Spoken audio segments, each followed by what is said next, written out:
दोस्तों, मेरे चैनल पर आपका स्वागत है। आज के इस एपिसोड में एक ऐसे कलाकार से हम बात कर रहे हैं जिन्होंने रेडियो की दुनिया में बहुत नाम कमाया, लेकिन प्रचार प्रसार से हमेशा दूर रहे। बस ये चाहते हैं कि मेरा काम ही मेरी पहचान है। वंदना। लीजिए, आरंभ में रुद्र की ये गीत रचना सुनिए समूह स्वरों में। अपनी कठिनाइयों को सिर्फ ईश्वर के चरणों में रख देने से उनका समाधान नहीं मिलता, हमें इसके लिए लगातार प्रयत्नशील भी रहना होता है। आकाशवाणी इंदौर के श्रोता इस आवाज से भली भांति परिचित हैं। बातें फिल्मों की कार्यक्रम के प्रस्तुतकर्ता आकाशवाणी इंदौर के वरिष्ठ अनाउंसर श्री उदित तिवारी से हमने बात की। वो बात आप भी सुनिए मेरे इस चैनल पर। बातें फिल्मों की के बारे में कुछ बातें कह रहे हैं कि इंटरव्यू भी लेंगे, आपका फोटो भी होंगे और ये सारी चीजें। तो हमने ये कह दिया कि भैया हमारा एक सिद्धांत है कि एक तो फोटो नहीं, दूसरा नाम नहीं, दूसरा कोई इंटरव्यू नहीं। हम जो हैं हमारा सिर्फ काम है, हमें कोई नाम से कोई लेना नहीं। वो तो अपना बना है का कभी फोटो वोटो हमसे कोई फोटो खींचता है तो हम मना कर दें, नाम भी नहीं देना।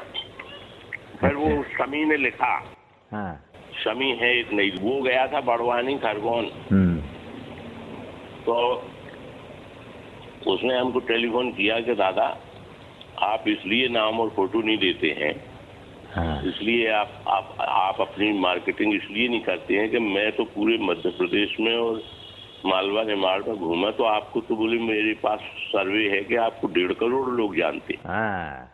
तो हमने कहा जब 1.5 करोड़ लोग जानते हैं तो हमें बताने की क्या जरूरत है, हमें प्रमाण पत्र लेने की क्या जरूरत है, हमारा नाम में छापो न फोटो। बोले इसीलिए आप मना करते हैं। बोले हम बोले मैं बड़वानी में गया तो वहाँ वो सारे लोग कहने लगे कि मैं तो उनको जानता हूँ, ऐसा ऐसा। तो मुझे बड़ा ताज्जुब हुआ। फिर मैंने विश्लेषण किया बोले मन में कि आप इसलिए नाम नहीं देते हैं, इसलिए फोटो नहीं दे रहे हैं। मैं 3 साल से 4 साल से लगा हूँ, मुझे अब समझ में आया कि आप क्यों नहीं देते हैं। इसलिए नहीं देते हैं कि आपको यूं ही सब जानते हैं तो क्या प्रचार प्रसार करना, उसमें तो हेटी हो जाएगी कि अपना प्रचार कर रहे हैं। इसलिए मेरा सिद्धांत ये है। तो आपने रेडियो पर शुरुआत कब से की? अब यार ऐसा है, अब ऐसे तो हमने ऐसी भी शुरुआत की, अब आपको बताएं तो आप हंसोगे कि जब हम रेडियो में नहीं थे तभी किशोर कुमार से हमारा इंटरव्यू हो गया था। क्या बात है? खंडवा में। हम पुणे गए थे, ये बात है 75 की। अच्छा। हम पुणे गए थे, पुणे से लौटे। उस जमाने में क्या है, एक ही बस चलती थी खंडवा इंदौर, वो 5 घंटे 6 घंटे में आती जाती। हम पुणे से आए तो हमें आना था इंदौर। तब हम यहाँ इंदौर में थे नहीं। हमने, हमारे बड़े भाई साहब थे यहाँ इंदौर में। अच्छा। अभी भी हैं, वो PWD में थे सुपरिटेंडेंट इंजीनियर। तो हमने कहा यहाँ रुकना पड़ेगा, तो खंडवा उतर गए। तो खंडवा तो आ गए सुबह 8:30 बजे पुणे से। अब बस थी शाम को 4 बजे। तो 8:30 से 4 बजे तक क्या करें, घूमते रहे और पता चला किशोर कुमार आए हुए हैं। अच्छा, पुणे में। तो उधर आए थे। तो हमने किसी तरह अपनी जमाई कोटी, और तब हम कहीं नहीं थे, रेडियो में भी। रेडियो में तो कैजुअल अनाउंसर थे छतरपुर में। तो जम गई बात। तो हमारी उनकी 10 मिनट बात हुई। क्या बात है? तो 10 मिनट बात हुई तो हम 10 मिनट का हिस्सा लेके, हमारे पास आज तक है वो। अच्छा। किशोर कुमार का आज तक इंटरव्यू है। हमने उनसे बातचीत की तो बड़ा अच्छा, हमारे पास तो रिकॉर्डेड जमाने की चीजें। अच्छा। लेकिन उसका इस्तेमाल कभी कभी करते भी हैं। अच्छा। ऐसा नहीं है। किशोर कुमार से बातचीत का एक अंश है हमारे पास 10 मिनट का, तो उस समय का है।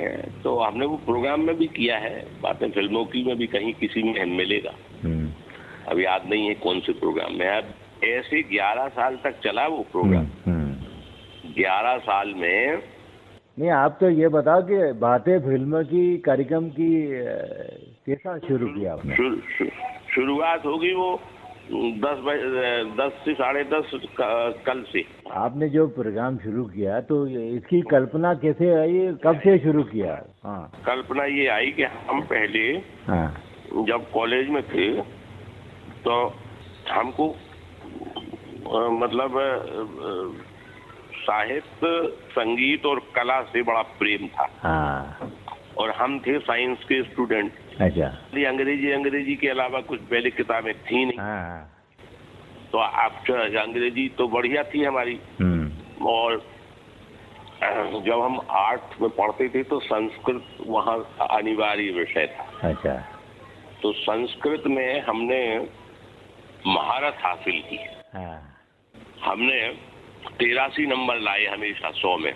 अच्छा, क्या बात है। 6वीं में, 7वीं में, 8वीं में।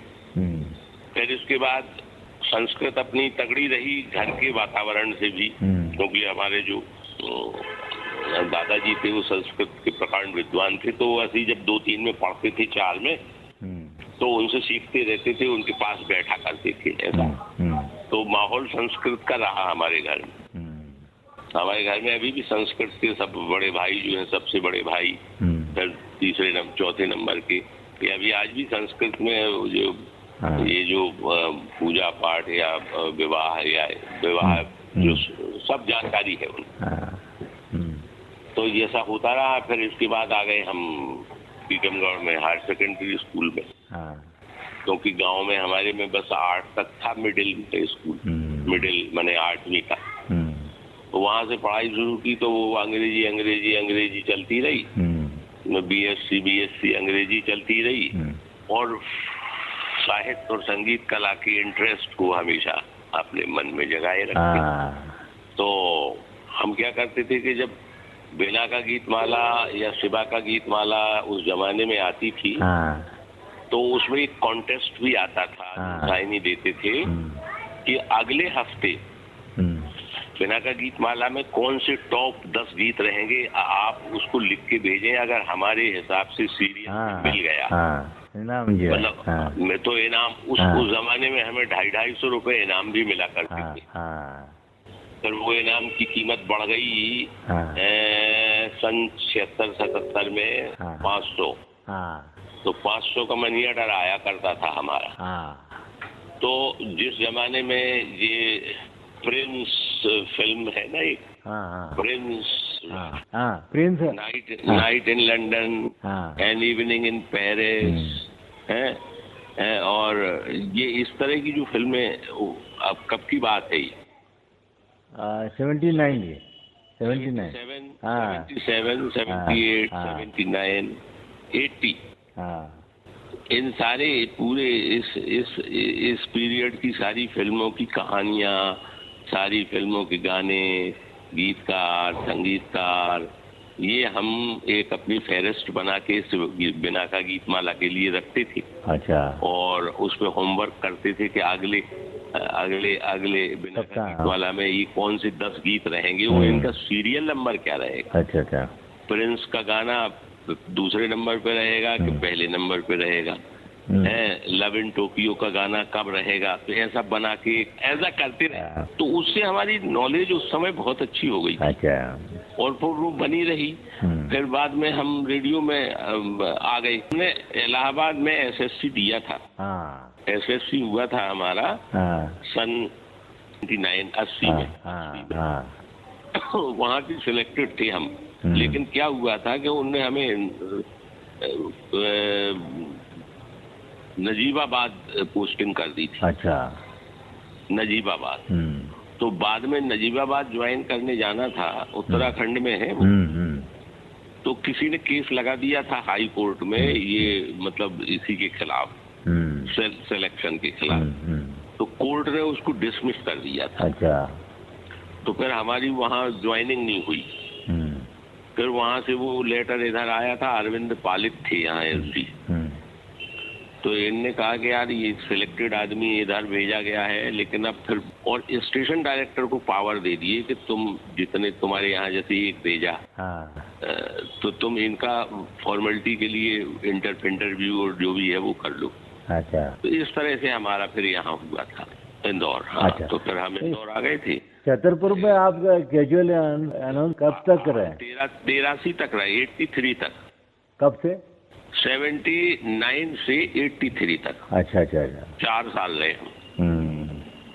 फिर इधर हो गया तो इधर आ गए। फिर हमने हिंदी की पढ़ाई की। अच्छा। यहाँ आने के बाद, क्योंकि हमें हिंदी मजबूत करनी थी। उर्दू हमारी मजबूत हो गई थी। हमारे परिचित गांव के थे, वो हमको सिखाया करते थे उर्दू। अच्छा। तो हम उर्दू सीखते थे 1 घंटे रोज। तो और यहाँ आके हमने फिर हिंदी में अच्छा मतलब स्कोप बनाया और लोगों से संपर्क किया, और फिर हिंदी में हमारा हिंदी अच्छी हो गई फिर हमारी। अब हम जो नरेशन या ये लिखते हैं तो ये लोग कहते हैं अरे यार क्या लिख दिया यार। अपन ने क्या किया है कि अंग्रेजी, हिंदी, संस्कृत और उर्दू, इन 4 भाषाओं में अपन ने पहले 100% सीखा। और हमारा ये नियम है कि जब तक हमें 100% कोई चीज नहीं आएगी तब तक हम वो करते नहीं। अच्छा। जैसे 100% अगर हमें लिखना आ गया तो हम स्क्रिप्ट ऐसी लिख, पेशवा बाजीराव है, घंटिया भील है और गांधी सागर डैम है, हनुमंतिया है। हालांकि भगोरिया पे भी लिखा था। नहीं, बातें फिल्म की कार्यक्रम की प्रेरणा आपको कहाँ से मिली? तो हमने आपको बता तो दिया इतिहास। अमीन साइनी और आकाशवाणी में इंदौर में कब शुरू हुई, कैसा? आकाशवाणी इंदौर में तो देखो के शर्मा था। उसने कहा कि तुम्हारी फिल्मों की यार पकड़ बहुत अच्छी है यार। और ये यार अपन एक प्रोग्राम करते हैं। ये बात है 2001 की। 2001 में कोटिया जी से उसने पूछा कि साहब ये बहुत अच्छा करेंगे ऐसा लगता है। कोटिया जी ने परमिट कर दिया। तो फिर थोड़ा सा के शर्मा का योगदान इसमें बहुत है। अच्छा। के शर्मा का फिल्म संगीत में बहुत इंटरेस्ट, तो वो हमको हेल्प किया करता था। रजिस्टर में बढ़िया शेड्यूलिंग कर दे कि ये गाने लेके आप इसका प्रोग्राम बनाओ, लिखो स्क्रिप्ट। तो उस जमाने में LP रिकॉर्ड हुआ करते थे, LP रिकॉर्ड से करते थे। तो हमारे पास एक खास बात और है मोरे, बातें फिल्मों की में जो गाने हैं वो कोई भी गाना नेतिया से नहीं है। अच्छा। Original sound track of the film, original sound track of the film. तो आपने जो LP रिकॉर्ड हुआ करते थे उसमें आपने देखा होगा पीछे लिखा रहता था original sound track of the film. उस समय क्या होता था कि जब फिल्म में गाना लेते थे तो स्टूडियो में जो रिकॉर्डिंग होती थी वही फिल्म में जाता था वो गाना, और उसी का HMV ने कॉन्ट्रैक्ट ले रखा था हिज मास्टर वॉइस ने। तो वो क्या करता था कि उस कुत्ता वाले, वो कुत्ता बना रहता था उसमें LP रिकॉर्ड में, तो उसमें ओरिजिनल रिकॉर्डिंग उसमें है। जैसे नाइट इन लंदन का गाना है बाहोशो हवास में दीवाना। तो ये जो सीडियों और नेतिया में आया है उसमें लास्ट में जब गाना खत्म होता है तो 15 सेकंड में जो मोहम्मद रफी ने मुर्गियां दी हैं, अच्छा, वो नहीं किसी में नहीं है, किसी में नहीं है, वो किसी में नहीं है, वो सिर्फ LP रिकॉर्ड पे। तो बारीकियां जो है यहाँ है नहीं, नेतिया में और CD में बता रहे हैं कि बातें फिल्मों की में जो गाने हैं 308 प्रोग्राम में, अब आप समझो कि करीब करीब 30,000 गाने होंगे। मतलब एक प्रोग्राम में कम से कम 7-8 गानों का हिसाब है। मतलब कहीं कहीं फुल नहीं है, कभी कभी काटना पड़ता है 30 मिनट के चक्कर में। तो आप एवरेज लगाओ कि अगर 10 गाने एक फिल्म में हैं तो एक प्रोग्राम में है तो 308 प्रोग्रामों में कितने गाने हुए? कितने हुए? 30,000। तो 30,000 गाने उसमें उस पूरे प्रोग्रामों में ओरिजिनल है, original sound track of the film है। क्या बात है। वो आपको नेतिया में उसकी क्वालिटी और उतनी चीज ना मिले। नहीं, हमने क्या है, हमने देखिए हमारा ऐसा रहता था, जैसे एक जमाने में 2002 में दिलीप कुमार और सायरा बानू आए थे तो हमने कहा नहीं साहब आप तो परमिशन दे दो, हम अपनी लूना से चले जाएंगे। तो उन्होंने कहा नहीं कर लो। तो हम टेप वेप लेके, मेल्ट्रॉन था उस समय, मेल्ट्रॉन टांग के लूना से चले गए। उनसे बात की तो किसी तरह बात जम गई। तो दिलीप कुमार से फिर पूछा गया, वो आ चुके थे। उनने 4 बजे का टाइम दिया। शाम तो 3:30 पौने 4 बजे ही पहुंच गए। तो उन्होंने कहा हम बगीचे में बैठ कर इंटरव्यू देंगे। अच्छा।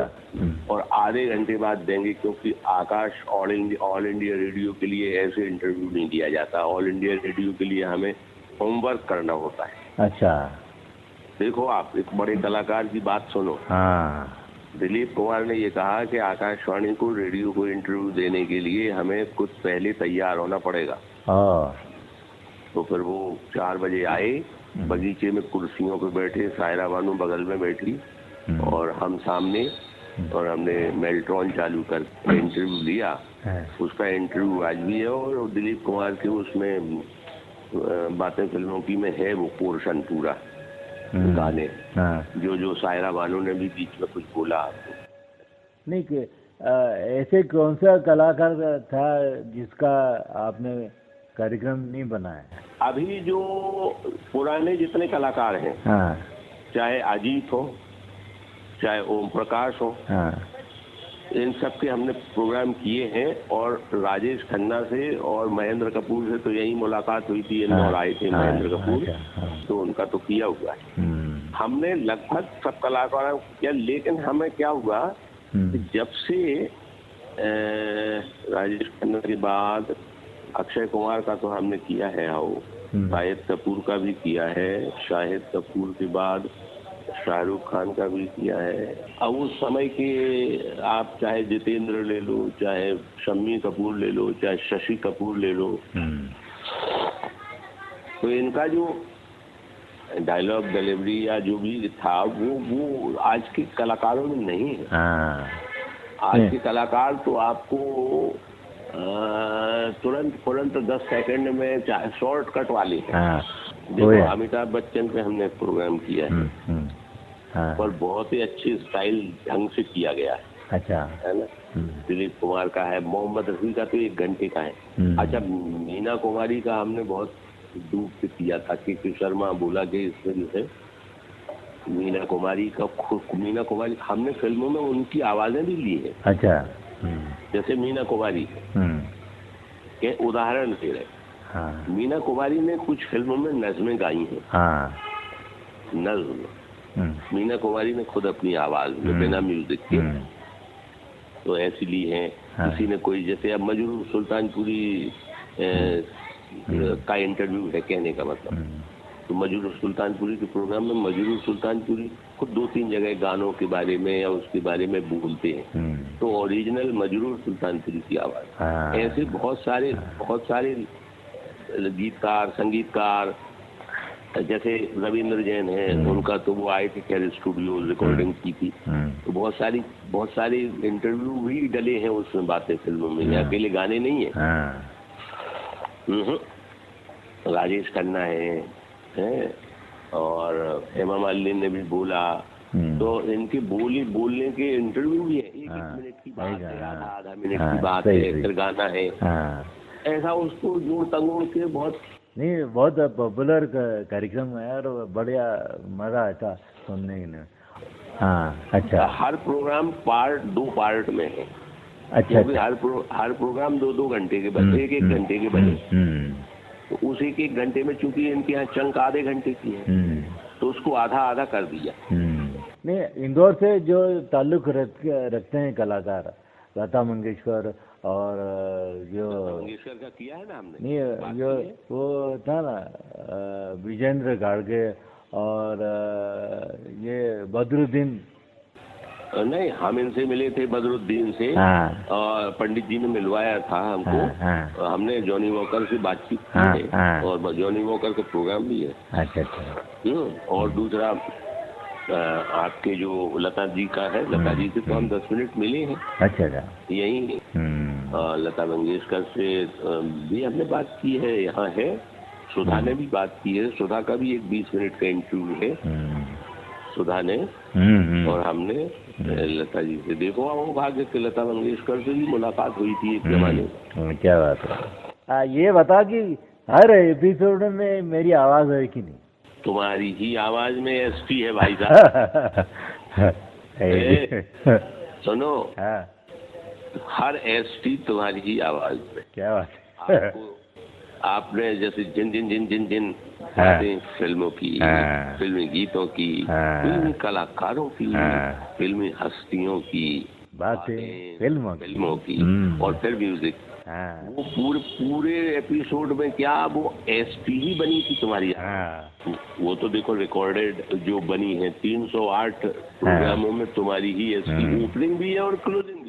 दोनों है। अकेली ओपनिंग भी नहीं है, ओपनिंग भी है, क्लोजिंग भी है। ये बहुत अच्छा बनाता हो। बातें फिल्मों की, फिल्मी गीतों की, फिल्मी हस्तियों की, फिल्मी कलाकारों की, बातें फिल्मों की।